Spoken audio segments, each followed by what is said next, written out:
Hey guys and gals, I have a quick announcement before we head into the video. Thanks to you and all the support you gave me on the last Fallout 4 video, I'm now able to be partnered with YouTube, and they start paying me for ad revenue and different YouTube memberships and stuff. We're not doing YouTube memberships yet. I want to see how the ad revenue kind of works before I worry about that, and I don't want to charge extra money for people who might not be able to afford it.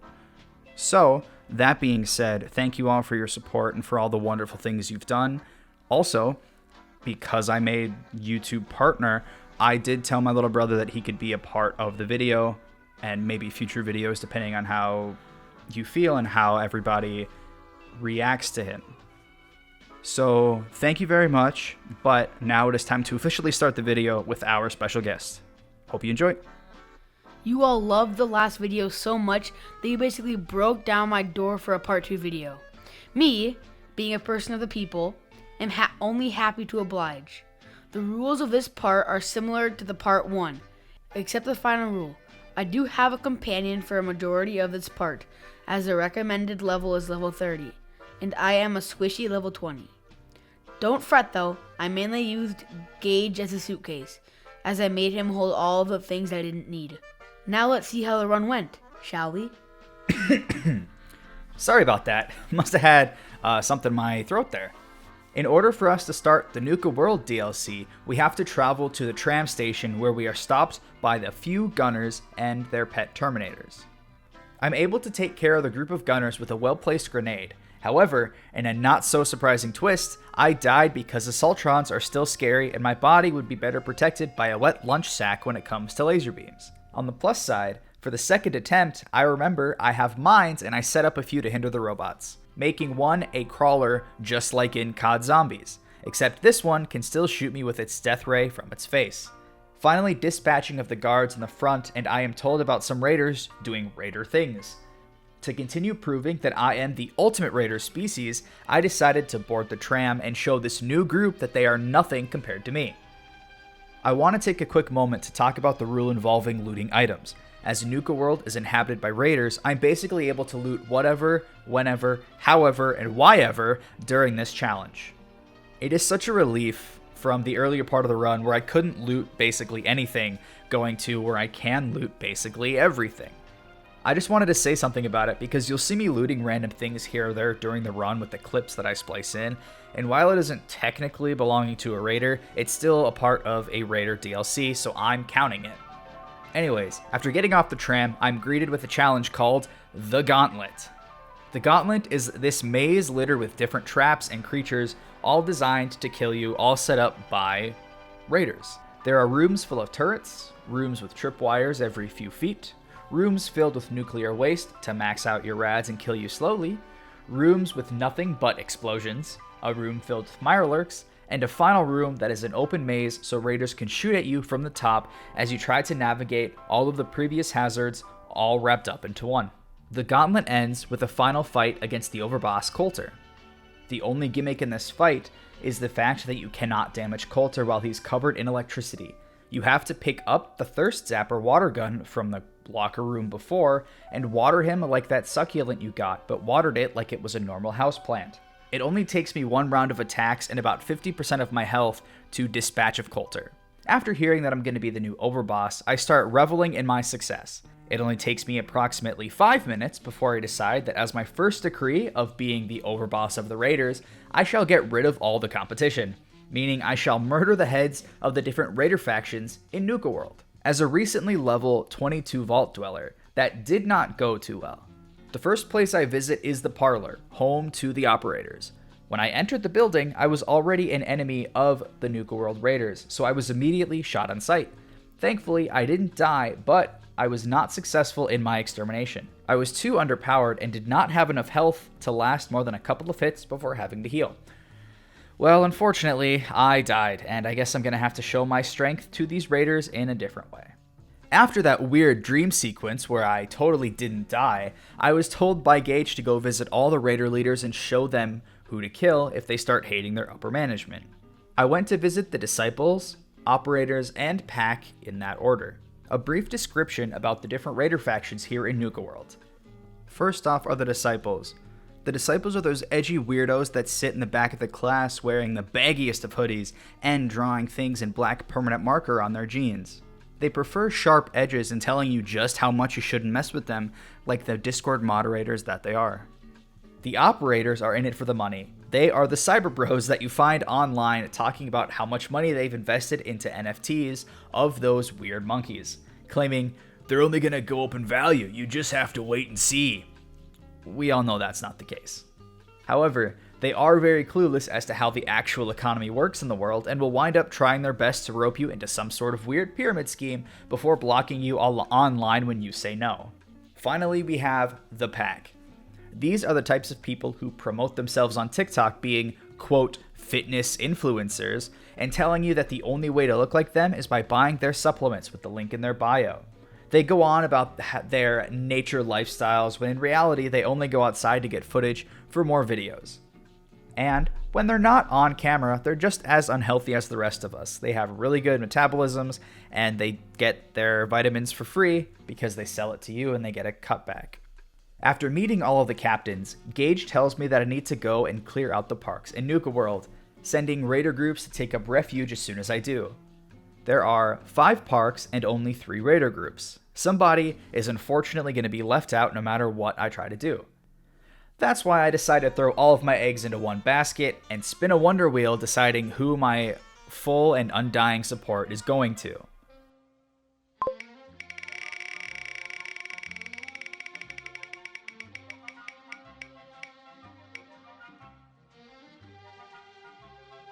After spinning the wheel, we find out that the operators are the lucky raider group.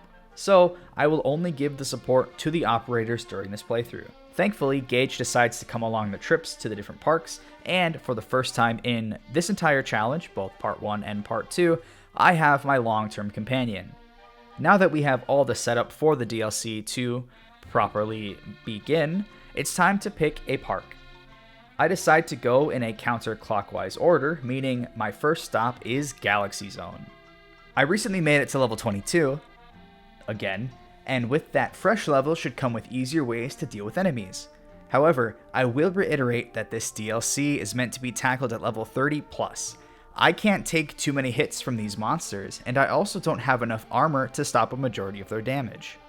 The Nukatrons around the Galaxy Zone that can shoot explosive shots do an insane amount of damage to me, and I died so many times during this section alone in the DLC. I definitely should not be here at all, especially at my current level. On the plus side, I am getting a lot of experience relatively quickly, so as the DLC goes on, it gets a little bit easier to deal with things. After starting the Galaxy Zone questline, to take over this section of the park, I am told to go to Star Command and restart the mainframe. In order to do this, we need star cores. These star cores are scattered around the park, and after gathering 20 of them, we are able to shut down the robots that are causing the havoc. This is the longest part of this DLC alone, as we have to go into all of the different rides and clear them of enemies, while also making sure we collect enough star cores so we don't have to go through them again. The first stop on the shopping list is the Battle Zone. There are 2 Novatrons, which are basically Assaultrons, guarding the entrance. I did not notice that they were alive the first time I attempted to get into the building, and me not recognizing that, I was instantly cremated. The second go around, I treated them like I did with the Assaultrons outside of Nuka World, with explosives and the art of surprise. I want to apologize for the next bits of footage that you see. While recording, I messed up my OBS to get a good zoom in on that spinning wheel, and I still had that scene on while I was recording for this chunk. Unfortunately, it's only for this one section, so about an hour of footage. On the plus side, it is only for one section because I realized what I did afterwards and fixed it later. The fights in the battle zone are difficult once you step into the arena. There are robots outside of the arena, but they are powered down and don't power up until you shoot them, so they are relatively easy to take care of one at a time. In the battle zone arena, however, the most difficult part is the Space Sentry Bot. It is difficult because it is fast, it hits you very hard, like most Sentry Bots do, and there's not a lot of cover to step behind. Moving around and taking advantage of the cover that is there is key to winning this part of the fight.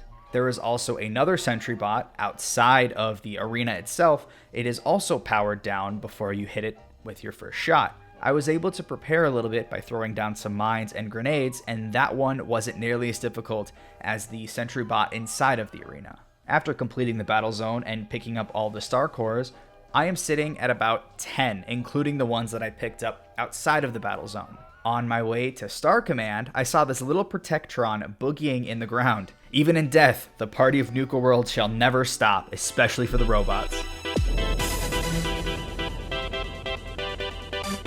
After the battle zone, the next stop is Nuka Galaxy. For those Disney folks, this is the equivalent to Space Mountain. They have relatively similar experiences as well between the two of them.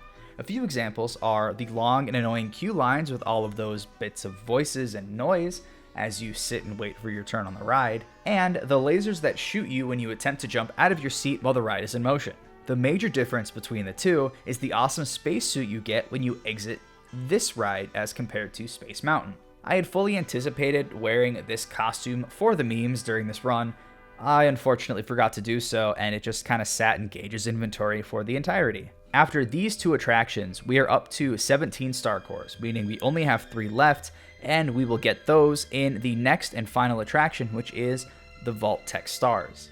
This ride talks about how Vault Tech is a wonderful place and you should all go and get into their vaults. However, coming from experience, we know that you definitely should do the complete opposite of that. This section was relatively uneventful, except for the ending when we are about to leave. Gage gets stuck repeating his one line of dialogue and repeats it until I'm able to leave. And I was also over encumbered at the time, so I was crawling to get out of there, hoping that he would show up so I could trade with him. Spoiler alert, he doesn't show up until after we leave. So we're gonna cut to some of that dialogue real quick. That's me. The whole idea of these vaults messed up. Sure, stick me underground, no control. You ask me. Finally, after completing all 3 of the attractions, we are able to turn on the Galaxy Zone and shut down the defense mechanisms and make sure that all those robots stop attacking us and people that are going to come in through there. After we get through that emergency shutdown sequence, we are able to go to the flagpole and assign the operators to the Galaxy Zone. Thankfully, this was by far the longest section of this DLC, so everything should be relatively quick after the fact. After finishing the Galaxy Zone, we are headed off to the Kitty Kingdom. The gimmick with this section of the park is that there is the constant loom of radiation going on in the air, so you are constantly taking rad damage. Luckily, I can keep my skin from turning into bacon by using the hazmat suit that I have for some reason. I don't remember how I got it, but I am super thankful that I have it in my inventory. The things to do in the Kitty Kingdom are simple. There are 3 areas we have to clear out, those areas being the Funhouse, the tunnels, and the Kitty Kingdom Castle. All locations were simple. Enter, get to the end, clear out the ghouls, rinse, and repeat. I'm showing footage of the Funhouse as I'm talking about this part, but just imagine similar instances for the entire park. However, less cool because the Funhouse definitely has the most interesting environment of all of them. The only major exciting thing that happened in this section, aside from the lore that you hear about all the different ghouls, is the boss fight against Oswald the Magician. I could have done this peacefully and attempted to persuade him to not attack me, but that is not the Raider way. The Raider way is to destroy and eat and kill everything. The most annoying part of this fight is the fact that Oswald can continue summoning ghouls to fight against us as he gets low on health, and he also disappears whenever he's almost dead. I get sick of his shit and decide to put a shotgun shell straight through his cranium. With the Kitty Kingdom complete, it's time to put up the operator's flag. And this is the only time I will show the whole setting up the flag scenario, as it's the same for each park, but I didn't really have anything to fill the section of the script and needed a transition for the next part. Thirst on the list, and yes, I did mean thirst, is the Nuka-Cola bottling plant. This was the most difficult section by far. Not the longest, but the most difficult. And the one reason is because of Mirelurks, or in Nuka World's case, they are called Nuka-Lurks. I don't know if it's my weapons, my level, or my perks, but these Nuka-Lurks were basically resistant to every single bit of damage that I throw at them. It didn't matter if it was shotgun shells, I didn't try rockets, but grenades didn't have too much of an effect. Rifles also didn't have too much of an effect. Pistols, no. Energy weapons, definitely not. It was a slog to get through this, and I definitely died a few times. The best form of offense that I had to attack them was with a scoped weapon, hoping I could unload enough bullets to drop them before they got close enough to actually punch me, which they did plenty of times, and I almost died on multiple occasions. In the inevitable instance where they do come within claw shot, I decide to switch to the combat shotgun and hopefully able to shoot them in the face so I can deal at least a decent chunk of damage. If you're paying close attention to the health bar and the footage that I'm showing, you can see just how pitiful the amount of damage that I deal is compared to their overall health bar. Every shot seems to take about 3 hit points, and they have approximately 400,000. But thankfully, I'm not doing these fights alone. I do have Gage here. He's either a good meat shield or he deals pitiful damage, but any damage is good damage, and I'm mostly using him for his meat shield capabilities. Also, can't forget our special guest, my little brother. I don't have a script for him for this part, so I'm gonna just let him say whatever he wants and splice it together as best as I can without letting him say any incriminating information, and I can't wait. So, I am the brother of one of the best YouTubers there is. He is a rising star and will become a very popular YouTuber in a short amount of time. So, if you have not already, subscribe. It's free, and you can always change your mind later.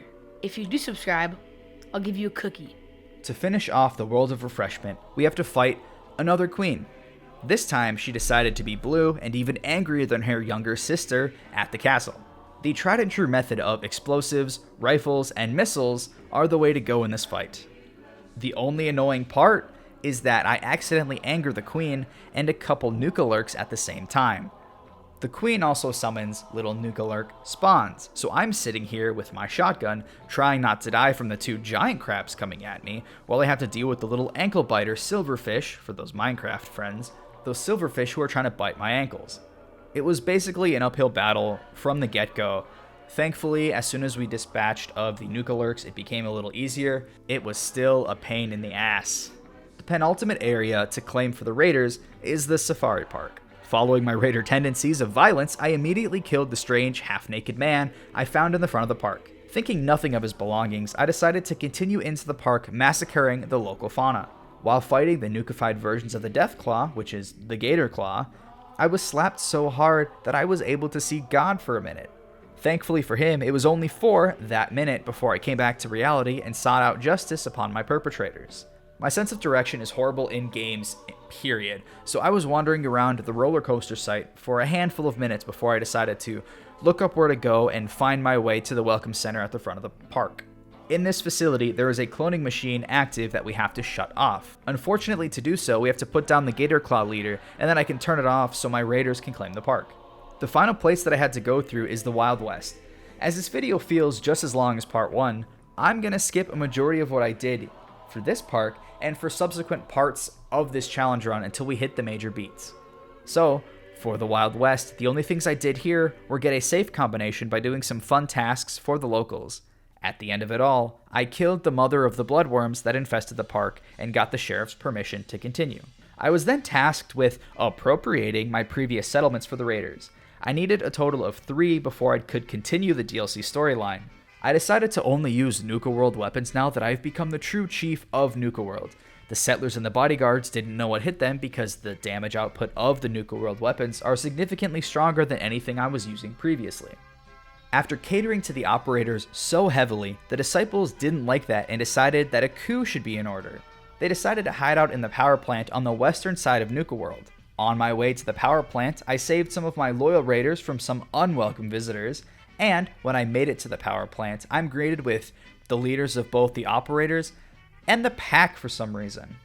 Even though I did neglect them as much as I did the disciples, they decided to stick to the true alpha dog. Yeah, I cringed while writing that, it's fine. So, there are only 3 major things that happened for the rest of the video. Thing number 1. I powered through the power plant, shrugging off any and all bullets that were fired at me like the Terminator. With the amount of cooked food that I have from all of the animals that I killed while liberating all the parks, I was basically just walking through munching on some gator claw steaks while I was taking bullets. After killing off all of the disciples and powering up the park, Part number 2 was I found the Thirst Zapper upgrade modification plans. For this entire DLC, I was pumping my perk points into carry weight and the science perk for this specific reason. I was only able to get up to the cherry ammo type with my current level and stats, but I was almost done with the challenge, so I didn't feel like grinding up a bunch of levels to get up to the quantum ammo type and cause even bigger explosions. With how expensive all of the materials are for creating the Thirst Zapper Nuka-Cola ammo, that is a dang good mouthful. I spent time going around all through Nuka World, picking up all the junk that I could, and buying as much as possible, only to craft 7 shots of cherry ammo. But I couldn't be bothered to make more, so I decided that that was enough. For my final decision as Overboss, here is thing number 3, I decided to end it as I started, eradicating all of the raiders that I spent around 10 hours getting to tolerate me. I won't get too far into the closing remarks, as I have my special guest to say it for me as his final hoorah of the video, but I just wanted to take this time to show you just how underwhelming the Thirst Zapper is when it isn't shooting quantum explosives.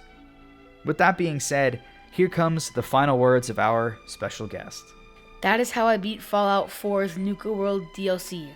I didn't expect to end it the way I did, but I'm glad I was able to do both sides of the conflicts and end where I began. If you liked this video and want to see more content similar to this one, check out my challenge run playlist. If you have any suggestions for future challenge runs, related or not to Fallout 4, feel free to let me know in the comments or by clicking the link in the description. One quick thing before I let the video go. I never know what I should talk about during the videos, what I should put in the script, what I should cut out, what I should even show, how long it should be. I'm shooting for about a 25 to 30 minute long video, and I just want to get your feedback on it. I just want to know if this is what you want to see. I just want to know if I should shorten it up, if I should cut out a lot of the fluff bits that I do, just to show you that I'm enjoying it and it's not just basically a slideshow of everything that happened during the challenge run. I want to keep things entertaining. I want to keep things exciting. I want to put together a video and I want you all to enjoy it how it is. I don't want to bore people with too many details if they don't need the details. I don't want to give people not enough details if they really want to know how the challenge goes. Like I said before, I try to shoot for about a 25 to 30 minute video. I always have chapters in there in case people can't finish the whole video, so they're able to leave and come back at a certain time. I know YouTube has their autoplay situation or their auto resume feature, but just in case you're on a device or in case YouTube messes up and it doesn't have that, I have those chapters in there. That way you can figure out and skip to whatever parts you want. I just want to know what y'all want to see. Again, I've said it in the last Fallout 4 video, I'll say it in this one. Every bit of this challenge was recorded. The entire thing. That timer in the top left is counting constantly as I'm going through. Like I also said before, I section off all of my videos. I do part 1s, part 2s, part 3s in about an hour and a half chunks. Sometimes I'm ballsy and I do 2 hours. But I compile it all together into one video and I throw it up on an unlisted...